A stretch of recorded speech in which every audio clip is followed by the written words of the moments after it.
president of the National Hispanic Christian Leadership Conference. Welcome, Reverend.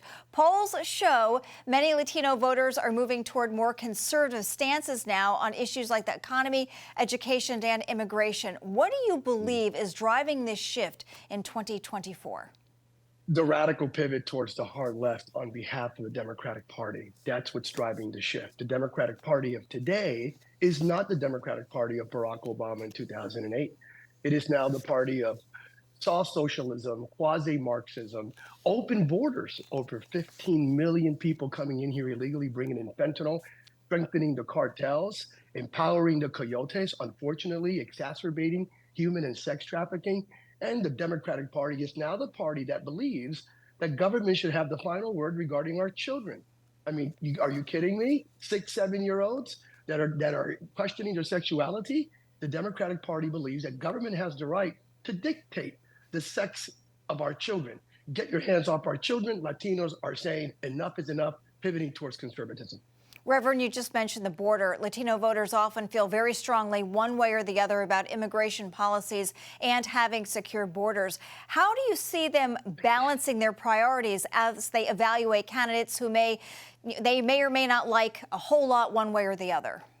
Yeah, unfortunately, listen, Kamala Harris and Joe Biden, they blew it regarding immigration and the border. Completely blew it. They're permitting Venezuelan gangs to come in, impacting, by the way, Latino communities. How about that?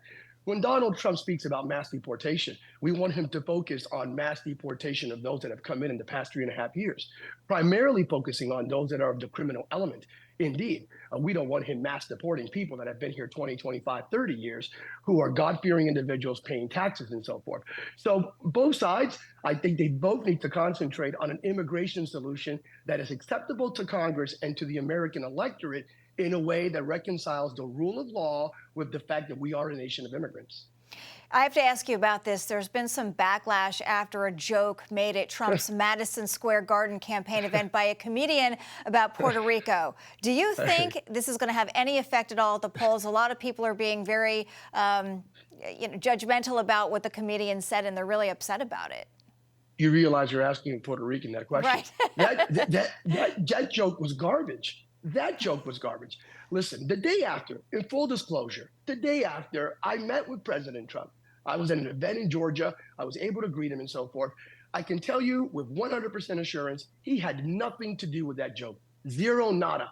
If so, I would call him out on it. Zero. Absolute. Matter of fact, he called that joke inappropriate. Totally dumb. Matter of fact, he's not happy with whoever coordinated and scheduled that comedian. I can tell you that firsthand.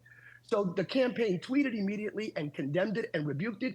And President Trump on another network with another reporter actually said absolutely not, unacceptable. That joke was garbage. But listen, I'm going to tell you what's garbage. Open borders. What's garbage is transgender ideology impacting children.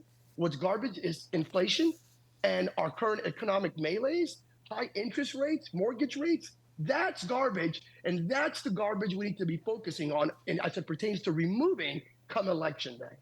Reverend Samuel Rodriguez, appreciate your thoughts as always. Thank you for having me. Thank you.